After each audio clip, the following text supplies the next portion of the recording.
Thank you, first of all, for having me at your annual convention. This is a real pleasure.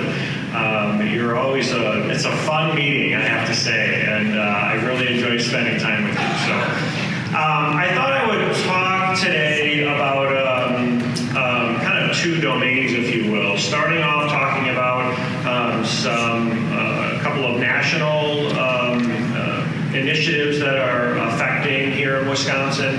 And then I also get to represent the VA facilities in Wisconsin, so I have some local input that I'd like to share as well. So, of course, nationally, I have to talk about Mission Act. So Ms. Taylor did a great job, I think, of talking about some of the criteria and some of the details.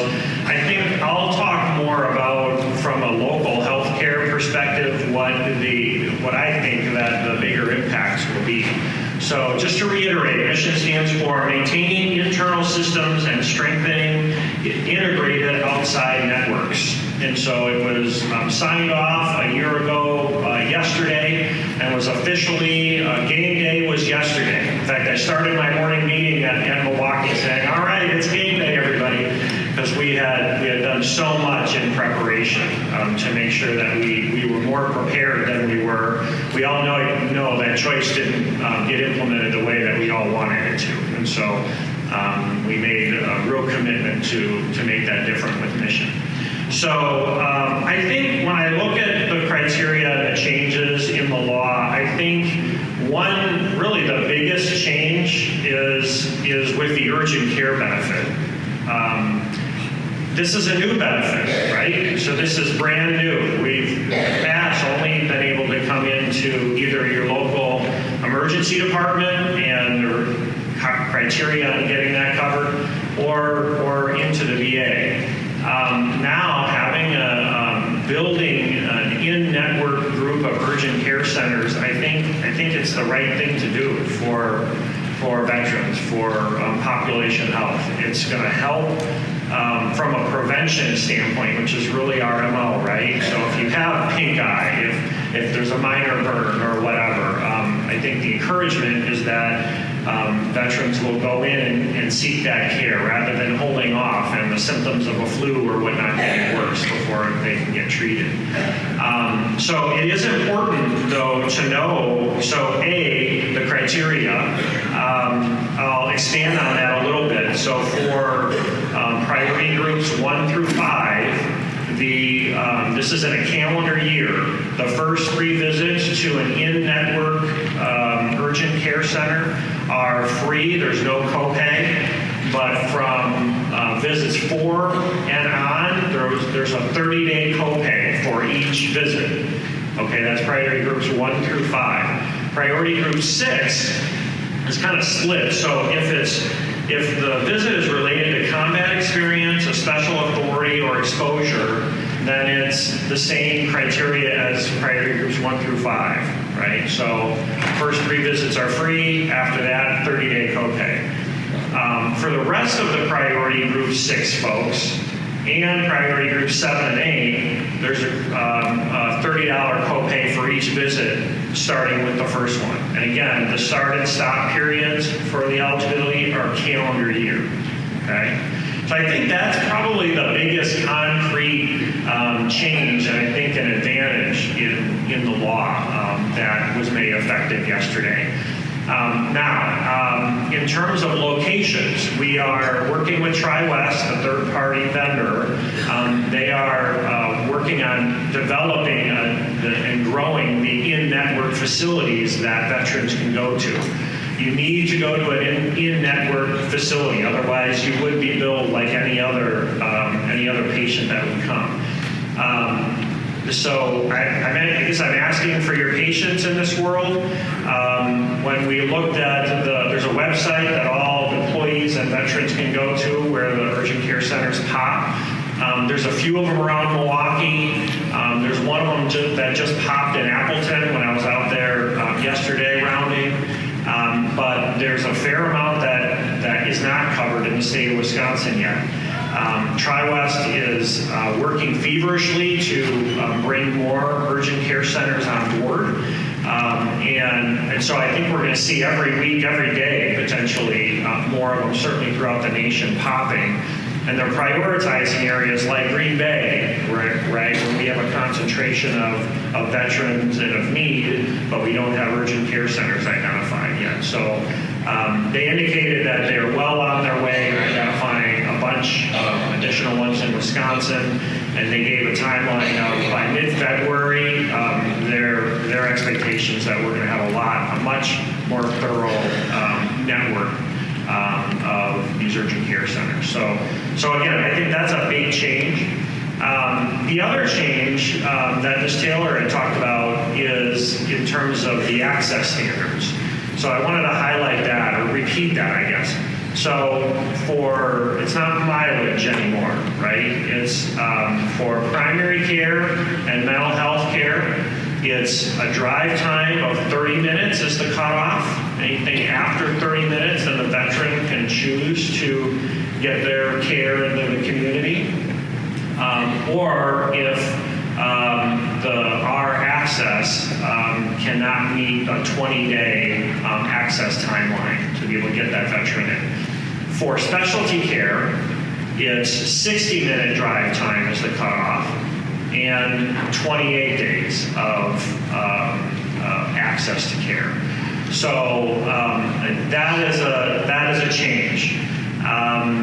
And then the third one criteria I wanted to hone in on is the best medical interest. So this is newer, right? So the spirit of this is now it's the provider and the veteran get to decide, even if none of the other criteria fit, if it's the right thing to do for the veteran, the best quality of care, right, for that patient, then that provider can authorize that care in the community. What I love about this is the spirit of this, right? And we're fundamentally incentivized to do the right thing for your health care. And I think, if implemented correctly, and I believe we will, we're going to continue doing this. If it's the right thing to do for your health care, go team, go. If it's not, then we're going to advise you similarly to stay in the VA or whatnot. I'll say a big change from this implementation that I've seen and been part of is the communication strategy. We've called it Mission May as Mission May Month, and we weren't kidding nationally. There has been an incredible amount of formalized training to thousands of staff in just the state of Wisconsin. And it's been couched based on the occupation types, right? So providers get a certain set of modules, of things that they need to know. Our community care folks get different kinds of modules. Administrators like me get our certain kind. So we've been going bonanza on training millions of hours across the nation. So I think that's a big change. There were also, did anyone get, hopefully, there was 9 million letters that were sent out with a cover letter and a brochure. Raise your hands, hopefully you got those things. Okay, great. So that was, high level. I don't think that didn't have the level of detail that we're talking about here, so please ask questions in the medical centers. But we've also had a tremendous amount of engagement with the community, with the media, congressional stakeholders, I know in Milwaukee, lots of employee town halls where we, asked a lot of questions to each other about how the workflows would work, and of course veterans town halls. So I know Madison, for example, they did a neat one where they did a call-in. So they got well over 2,000 veterans that called in to their town hall.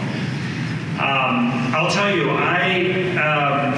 when I've gotten feedback about, particularly from veterans in my town hall, there was a pretty strong concern from the one group that this was going to be moving care out of the VA and into the community. A nod of heads, have you heard that or had concerns about that? And they were actually a really well-informed group. They talked about the research and showing that, and it's true, right? Healthcare in the VA, time and time again, has been shown to be as good and often oftentimes better.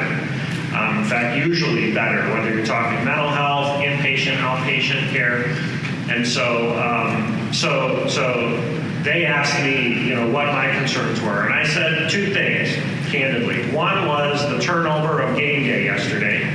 I wanted to make sure that our staff was trained so that every staff member who's touching a patient can advise about a patient-specific situation about what's best for the care of that patient. I feel pretty good about that. Time will tell, but I was rounding in Appleton and Green Bay yesterday, and there were a couple of bumps in the road, but by and large, it was really great. It was like any other day, and people had good stories of how they were coaching patients about their specific situations. The other, I guess, question or concern that I have, candidly, is just it's more over time, and I think we need to look at this.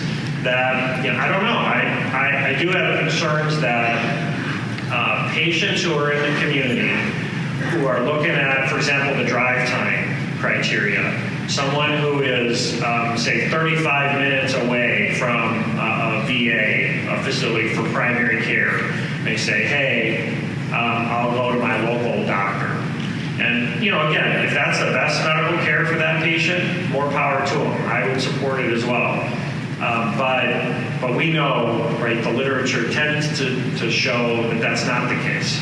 And so my concern is that veterans that are underinformed, that may not know what we know about the outcomes and about the benefits of getting care in the VA, might opt to do something easier instead of coming in the VA. And at the end of the day, years down the line, I worry from a population health standpoint that won't be as good of care.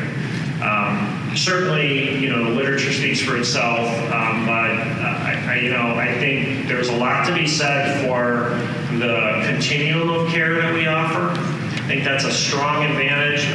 One of the things we know with patient safety is that anytime there's a handoff from one care provider to another one, right, that tends to be where errors are more likely. And so having comprehensive care all within one medical record, one system, I think is safer. And I was talking to a couple of folks just last night. I think the community aspect as well of veterans. Our employees are crazy supportive and passionate about creating a culture of taking care of you all. And I can't help but think that community and that kind of therapy would be lost for folks who decide to go in the community.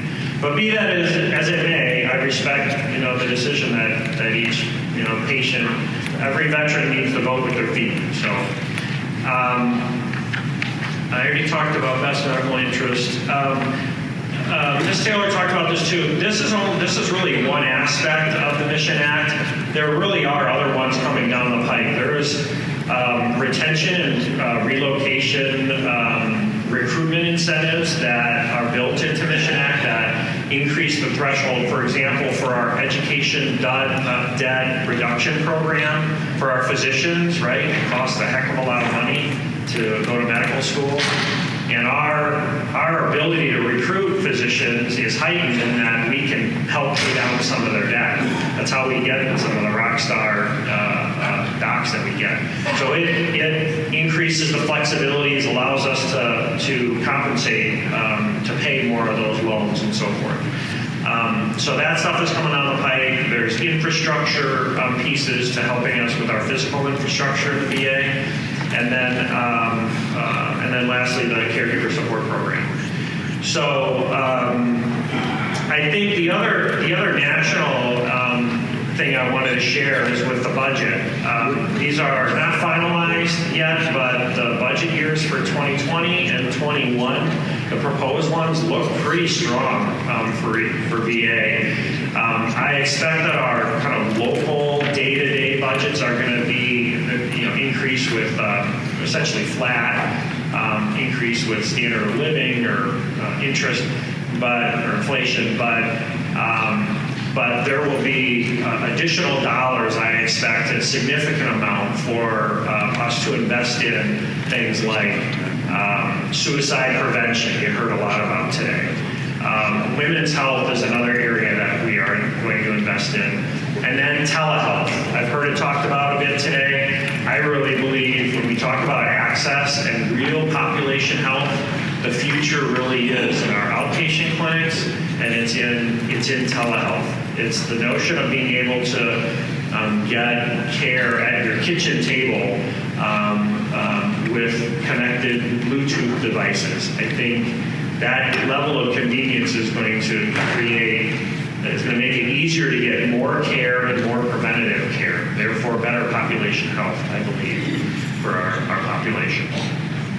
So locally, I want to talk a little bit about a couple of things that the hospitals have shared with me. First off, I just want to say how much a pleasure it is for me to get to serve you all in Wisconsin with the other VAs. John Rohr in Madison, for those who know, is just a rock star. He's just salt of the earth, and the things he's doing in Madison. And of course, Vicki Brahm in Toma has just done a dynamo job in turning that place around. And she's just a great person. And you may know she was actually elevated to be our acting network director, so she oversees all 8 facilities now. So big kudos to her and everybody else who helped her along the journey. So Madison, though, they wanted me to announce that for the first time in its history, the Golden Age Games are coming to Wisconsin. So Madison is going to be hosting next year the 34th Annual National Veterans GoldenAge Games. This will be crazy. It'll be really great. It'll be the 2020, June 22nd through 27th. All veterans eligible for VA health care can participate who are 55 years or older. There will be all sorts of games and events involved. So air pistol and air rifle shooting, basketball, badminton, bowling, 9-ball billiards, golf, track and field, swimming. So it's going to be really stiff. If you want to be involved, please, the ask would be to help us with volunteerism and just to get the word out. There's 2,500 volunteer shifts that need to be covered. So please help us get the word out, and anything that you'd like to contribute would be great. Any sponsorship or really bringing awareness to our veteran population as well to come in. I know in Milwaukee we're going to help out with buses and other kind of infrastructure stuff with our employees. So this is a really neat and really energizing event, I think, not just for Madison, but for the state of Wisconsin.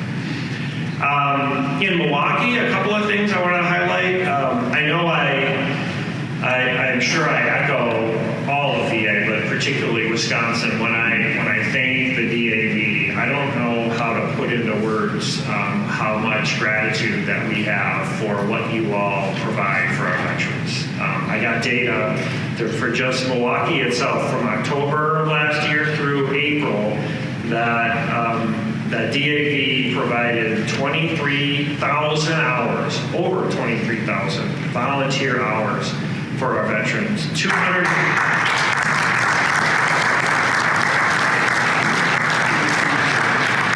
Almost 250,000 miles driven, serving about 14,000 veterans.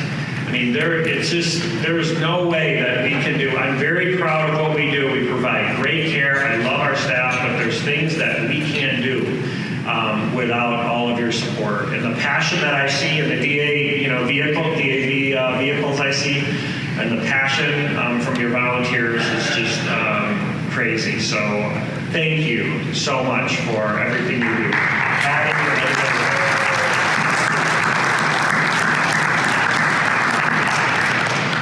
The other thing, we've been talking about suicide prevention. So there's a really neat program I'm proud of that we connected with a philanthropist in the community of Milwaukee to connect through the Medical College of Wisconsin. He donated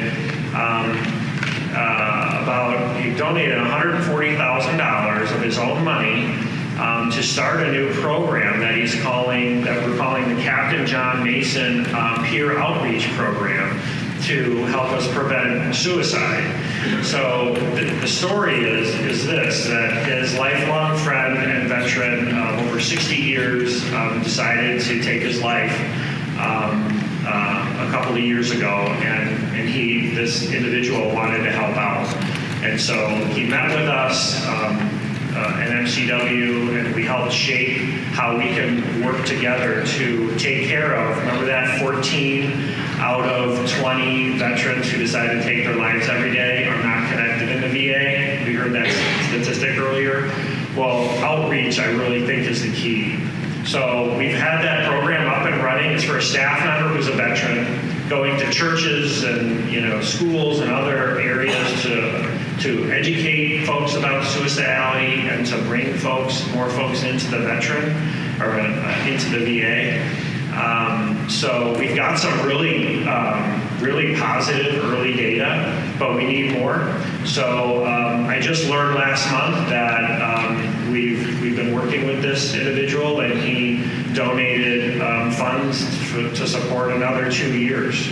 So this is now 3 years of funding to help us develop our own research, which we hope is going to turn into a national program as we're learning more about preventing suicide. So we're really excited about that. So lastly, Toma. So Vicki. So she and her staff sent a video. It's about a 4-minute video, if you don't mind entertaining me. She's in the video, and she gets to talk, she and her staff, about whole health and some of the cool things that they're doing. So if we can play the video, that'd be great.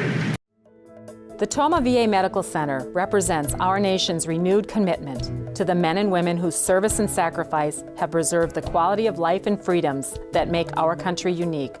Today, the more than 25,000 veterans served by Toma enjoy more timely access to our complete continuum of health care, long-term care, and innovative mental health services such as our prolonged exposure therapy program in partnership with Fort McCoy. At our medical center campus, 4 regional outpatient clinics, and mobile medical unit, we're reaching out to veterans with quality care and compassion every day. The Toma VA Medical Center, empowering and equipping our veterans to take charge of their health, healing, and well-being. Situated on 173 beautiful acres, serving 26,000 veterans, the Toma Veteran Affairs Medical Center is changing the way we deliver care to veterans. We are transforming into a whole health system of care. Whole health is an approach to health care that empowers and equips veterans to take charge of their health and well-being and live their life to the fullest. As part of this transformation, we are creating a healing environment for our veterans. They can come to practice self-care skills, engage in complementary integrative health services, and are encouraged to take an active role in their health care. Welcome to the Whole Health Integrative Wellness Center at the Toma VA Medical Center. Veterans are welcome to our Whole Health Integrative Wellness Center in a space designed to be a calm and healing environment. We have small and large telehealth-capable rooms, which enables us to provide services both face-to-face and virtually. We are bringing these services to veterans at other facilities and even into their homes. The Integrative Wellness Center houses 5 complementary integrative health rooms. These rooms are multi-purpose and are used to provide a variety of services such as battlefield acupuncture, traditional acupuncture, biofeedback, healing touch, mindfulness, aromatherapy, whole health coaching, and more. The Whole Health Integrative Wellness Center houses 2 wellness suites. The North Wellness Suite is designed for fitness-based wellness activities such as group fitness classes and spin classes. We offer over 400 web-based instructor-led classes ranging from simple stretching to kinetics and interval training. The South Wellness Suite is designed for more mindful-based movement activities such as yoga and Tai Chi. Our mobile telehealth unit allows for virtual participation in many of our group offerings. The sunroom provides a healing environment for our veterans. It is most often used for mindfulness, meditation, and veteran self-care practice. VHA's mission is to honor America's veterans by providing exceptional health care that improves their health and well-being. We can and should lead the transformation of health care for our veterans and the nation. The Toma VA Medical Center has created a therapeutic environment that will allow veterans with dementia to flourish. We will improve the quality of life for veterans living with dementia through increased visual and sensory stimulation, wall colors, decorations, and creating a true home-like feeling. Adding art to the neighborhood walls will not only brighten the environment, but will also provide familiar landscapes. Murals will be utilized to identify areas on the unit and provide pleasant imagery, such as landscapes and storefronts. Our neighborhood is designed with half the rooms in a country-themed atmosphere, while the other half has a city theme. Door peels and wall colors assist with wayfinding. These important visual cues assist veterans in easily identifying their room. Door peels will be customized to create an image that is similar to the veteran's home.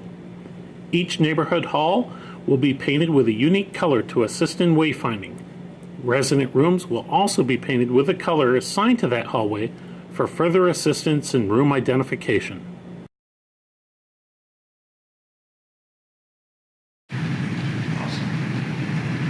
All right, so I just wanted to end by saying thank you once again. I really meant what I said. There are patients that would not be getting care if not for the network that you've set up and for the volunteers and the hours that you all put in. So thank you once again. It's a real honor to get to you.